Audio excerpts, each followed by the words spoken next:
In this world, power doesn't belong to the loudest person in the room. It belongs to the one who stays calm when chaos erupts, the one who keeps his composure when others lose theirs, because the second you react emotionally, you've already lost control. And when you're not in control, you're not in power. That's the brutal truth. People throw disrespect your way not to prove anything. They do it to get a reaction. That's their entire strategy. Disrespect is a tool, not a mistake. When someone insults you, mocks you, or tests you, they're trying to drag you into their emotional playground. They want to poke, prod, and watch you unravel. It feeds them. It gives them relevance. You reacting validates their behavior. Look around. Weak men react. Weak men scream, post, cry, complain, punch walls, get locked up, burn bridges, and destroy their own peace, all because they couldn't master their emotions. They act out like children, because that's what emotional reaction is.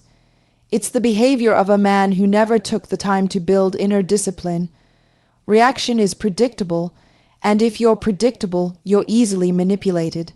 Everyone can push your buttons and make you dance. That's not strength. That's being owned by the outside world. Real men aren't puppets. You can't pull their strings. You can't control them with words. They don't flinch. They don't bark back. They assess, they calculate, and then they move with intent, not emotion. The man who reacts is the man who exposes his weaknesses. He shows you where he's insecure, where he's unstable, where he can be broken. He gives you a roadmap to his destruction. So if someone says something that disrespects you and you jump into defense mode, you've just proven their power over you. You've given them more than a response. You've given them your mind. You want to win. You want to dominate. Then you learn to sit with the fire and feel nothing. That's what makes you dangerous. It's not muscles. It's not money. It's mental control. When someone slanders you and you don't even blink, you've made it clear. You don't operate on their frequency. You don't play by their emotional rules. You're somewhere above them, and they know it. They feel it. Control is power. Power is the ability to remain composed when everyone else is cracking under pressure. You don't fold when it gets personal. You don't spiral when you're challenged. You observe, you listen, and you respond only if it serves your outcome, not your ego. People think that shouting back or swinging first is strength. It's not. That's desperation. That's insecurity. That's someone trying to reclaim a position they already lost the moment they let emotions lead. Reaction is the language of the weak. It's the soundtrack of people who don't have a plan.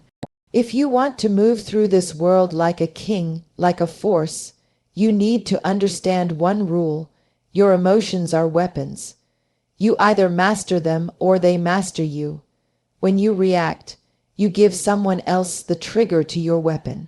You hand over your most powerful tool and hope they don't use it against you, but they always do, because people don't respect the man who can be controlled. They exploit him, they use him, they laugh at him after he's walked away feeling justified, but secretly defeated. There's a reason the most powerful man in the room is usually the quietest. He doesn't need to prove anything. He doesn't need to speak just to be seen. His silence speaks for him louder than any outburst ever could. Because when you're truly in control of your emotions, your environment, your outcome, you don't waste energy on noise. Most people talk to be heard. They're desperate for attention. They want validation, acknowledgement, some sign that they matter. So when someone disrespects you, they expect you to react. They want you to fight back. They want a show. Why? Because the second you bite, they know they've got you. They pulled you into their world, onto their level. Now you're just another emotional animal barking back, proving that their opinion of you holds weight. You gave them what they came for, but when you stay silent, you do something far more destructive to their ego. You erase them. You don't respond because they are irrelevant. You don't argue because they are beneath engagement. You don't defend yourself. because you don't need approval from someone who doesn't matter. That's not just power, that's dominance. Silence isn't weakness. Weakness is needing to have the last word. Weakness is blurting out emotions you didn't control. Weakness is letting someone else's words pull you off your path. Silence, on the other hand, is war in disguise. It's a tactic. It forces the other person to sit with their own words, echoing in a room where no one claps, no one reacts, no one validates them. That silence becomes deafening. It breaks their confidence more than any insult could. When you're silent, you're unpredictable. People fear what they don't understand. If you explode, they know how to counter. If you argue, they know how to twist it. But if you say nothing, they're left guessing. That makes them uncomfortable. It creates power tension, because they don't know if you're calm, calculating, or waiting for a better moment. They can't read you. And that unknown is terrifying. Silence also makes people reflect. When someone says something foul to you and you don't respond, they start questioning themselves. Did they go too far? Did they misread you? Are you planning something they can't see? They spiral. You don't need to punish them. They punish themselves trying to understand your silence. You stay composed and they lose sleep. Control is attractive. Control is rare, and silence is the clearest sign of it.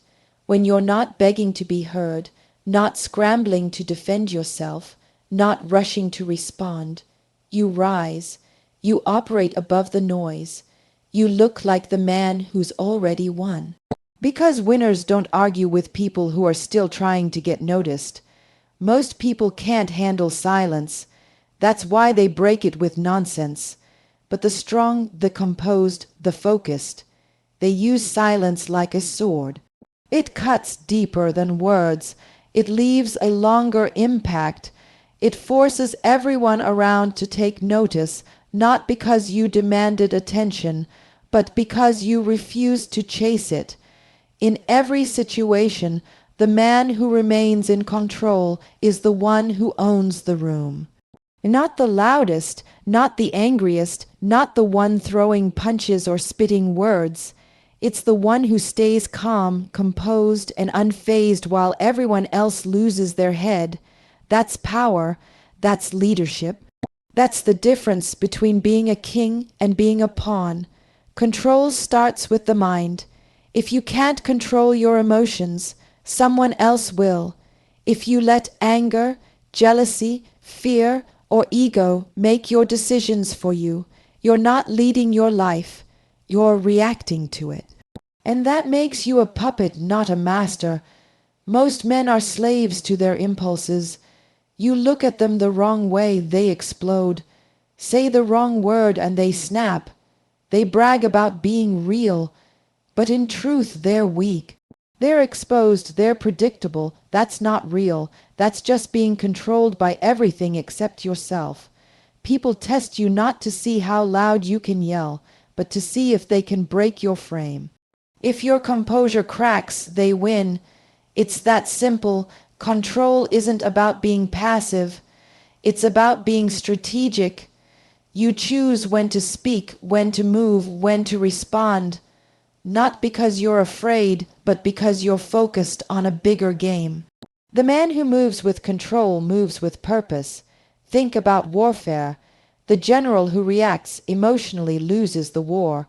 The one who watches, plans, and moves with precision, he wins without even drawing his sword. Control allows you to think when others are too emotional to see clearly. It gives you options while they're trapped in one-track responses. It's the difference between power and chaos.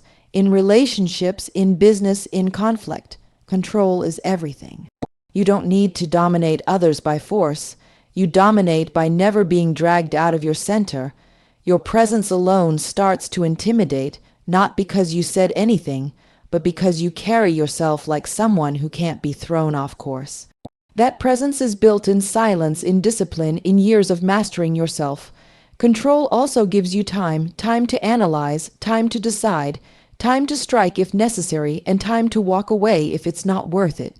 Men without control burn everything down in seconds. They ruin opportunities, destroy reputations, and regret decisions they made in moments of weakness, all because they didn't have the discipline to pause and think.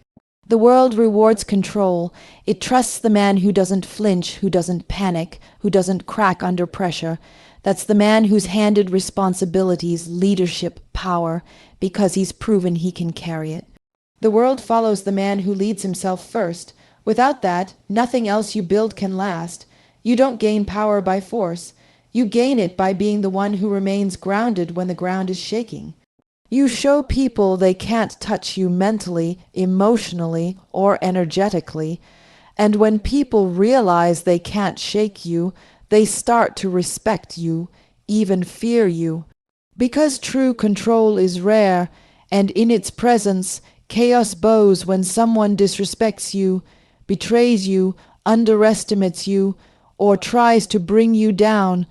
Your first instinct might be to clap back, to confront, to prove them wrong right there in that moment.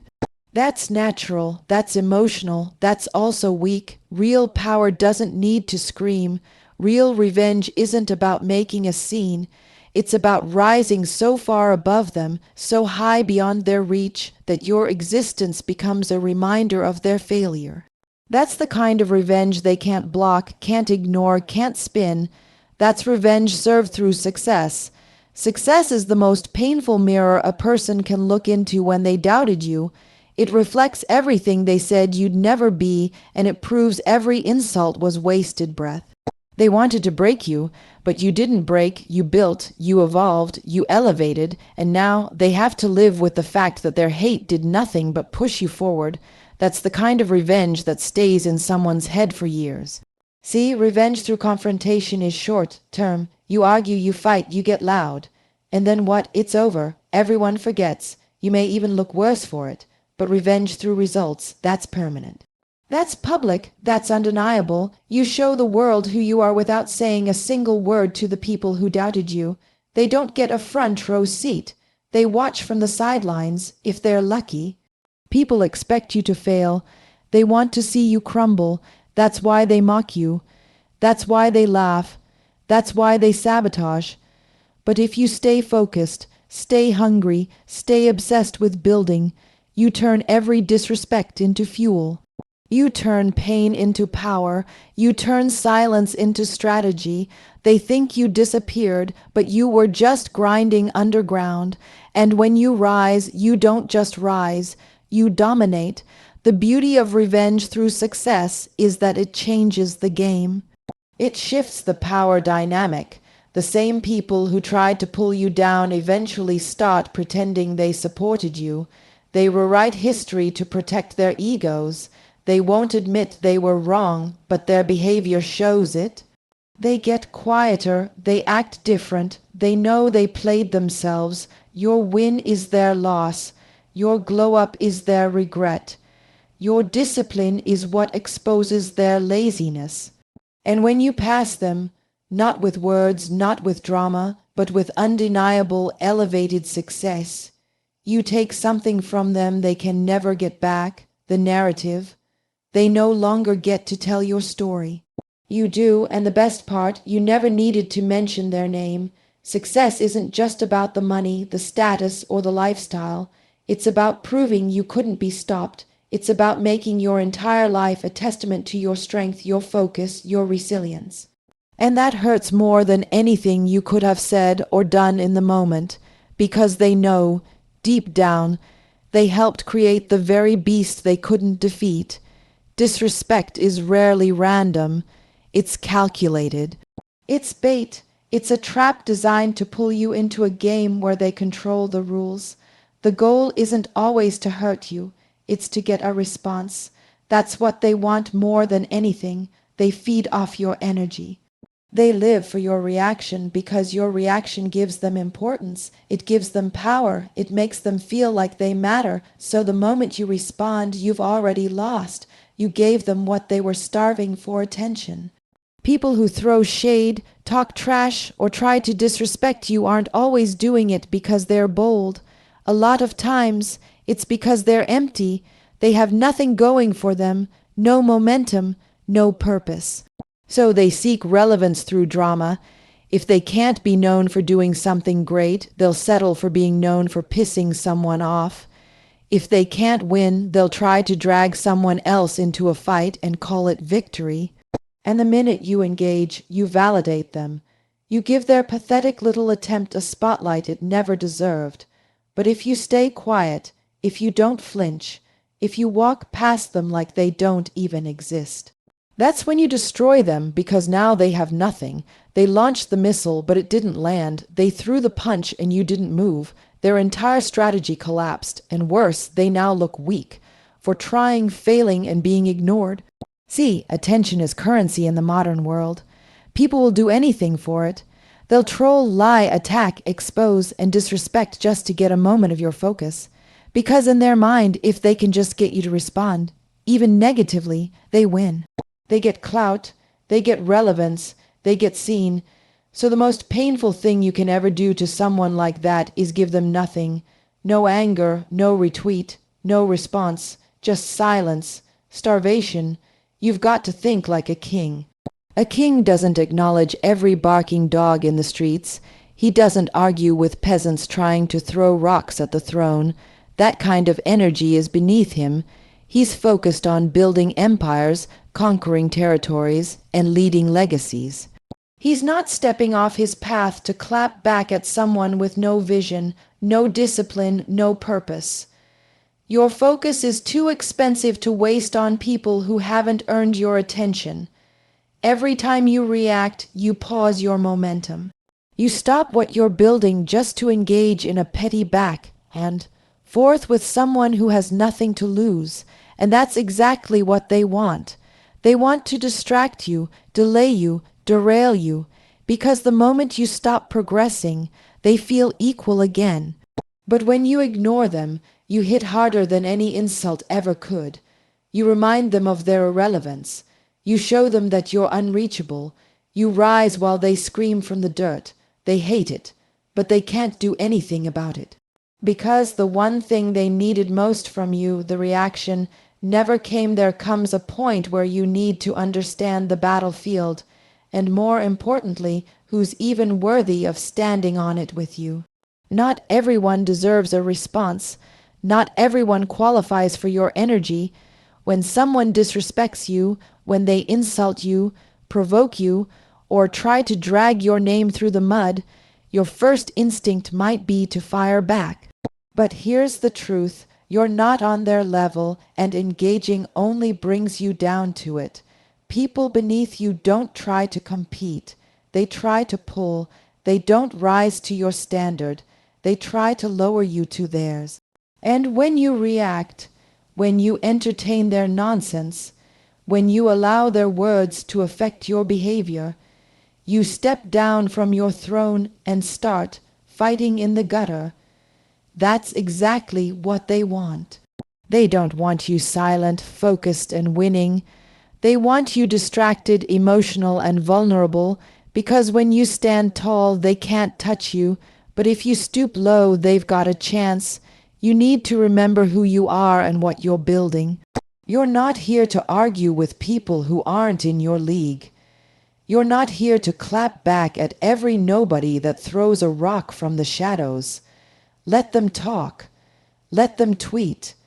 Let them throw their weak punches from behind their screens. The second you acknowledge them, you inflate their worth. You make them relevant, and worse, you tell the world that someone that low deserves a piece of your mental real estate. You elevate by ignoring. You dominate by staying out of reach, not because you're afraid of confrontation, but because you know it's a waste of your time. You're operating at a different frequency. Your life is built on discipline, vision, and execution. Theirs is built on noise, envy, and chaos. You're not the same. Your silence isn't fear, it's clarity. It's understanding that real value never has to defend itself to people who can't even comprehend it. Let them misunderstand you. Let them mock what they can't match. That's how it's always been. The lion never explains himself to sheep. He doesn't roar to prove a point. He walks like a king because he knows exactly who he is. That's you. You don't lower yourself for acceptance, approval, or revenge. You don't validate people who have done nothing but reveal their insecurity by trying to provoke yours. Most people attacking you are doing it out of insecurity, out of boredom, out of jealousy, out of desperation for a spark, any kind of attention. They want you to notice them so badly that they'll disrespect you just to get a reaction, and when you give it, they win. Not because they were right, but because they got your attention. That's the only power they have, and once you take that away, there's nothing left for them to hold on to, nothing left for them to manipulate. They wanted you to stoop to their level so they could pretend you were equals. You don't owe them that illusion. You don't owe them anything at all.